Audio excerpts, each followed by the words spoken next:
How's it going, trainers? I'm Robert, and today we'll be discussing the Flying Cub meta coming to Pokemon Go September 24th from 6 p.m. to midnight, and a special event where you can complete up to 20 sets of battles, which is a great time for all of us to be able to make a push towards rank 7 in Season 4 to get the Elite Charge TM. Speaking of which, PSA, Season 3 ends. If you're watching this today on the day it comes out Sunday, then you have all day today to complete your sets, and then also you have tomorrow, Monday, before 1 p.m. Pacific time to complete your sets. If you're rank 5, rank 6, I highly recommend making a final push to rank 7, as you'll be able to get yourself an Elite Charge TM, which is extremely coveted by all the community. So, I'm excited to break this Flying Cup down, and I hope you are too. See you in a second. First thing you need to know about the Flying Cup is it's only going to include flying type Pokemon, which means to begin breaking down its meta, we only need to know which types are super effective against flying. Those are Rock, Electric, and Ice.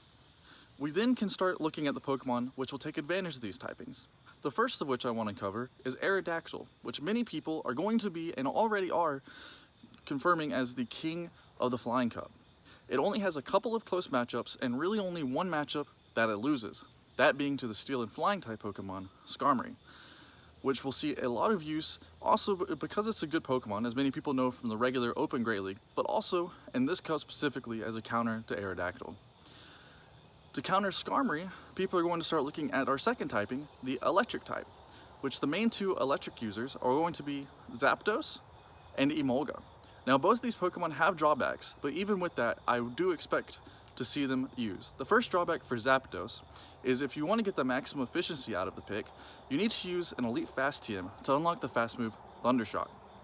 For Emolga, it was a brand new Generation 5 Pokemon only recently released, and many people are not going to have the candy required to power it up and unlock a second charge move. But nonetheless, like I said before, I do expect both of these Pokemon to be around, which means, what do you need to counter these electric types? The two main counters are going to be Gliscor, which has a ground typing to neutralize most of the electric damage, and then also Altaria, which is a strong Pokemon on its own, but with its dragon typing allows it to only take neutral damage from the electric types. Now, which Pokemon are going to be good against the Altarias and the Gliscors that are going to be brought out for the electric types? We look at our third typing, the Ice type, which is going to mainly be Articuno. Articuno is going to be doing extra 4 times damage, specifically against the Altaria and the Gliscors. But Articuno is going to completely lose to the Rock type Aerodactyl, which is where our loop completes.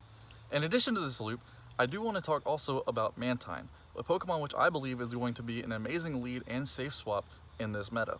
It has access to Bubble as a fast move, which means it does not hit super effectively with this fast move. However, it has an amazing shield baiting move and Bubble Beam, which will lower the opponent's attack, even if they shield it. Also, its other cheat move is Ice Beam, which will hit every single thing in this meta extremely effective, and it is not going to be taking as much damage back from an Aerodactyl as an Articuno did. And that does it for our first glance at the Flying Cup. My final thoughts on this is it's only a one-day event and I'm extremely excited for it. However, I don't recommend that you invest in a whole brand new bunch of Pokemon for just a single day event. Personally, I think that you need to invest in an Aerodactyl. It'll get you a lot of wins on its own right. And then personally, I'm going to be investing in an Emolga because it's a unique opportunity to use a Pokemon that's not really going to get a lot of use. Also, if you want to look more in-depth and individual matchups or anything like that, please look up PvPoke tool. It is an invaluable tool for Pokemon Go battlers, and you can really start to look at every little tiny bit of detail and figure out what wins in certain shield matchups and things that I just don't feel comfortable covering in a video like this. If you made it to this point in the video, I really want to encourage you to like and subscribe, at least subscribe. I promise you right now, I am freaking out over every single one of you that do it, and it just absolutely makes my day every single time.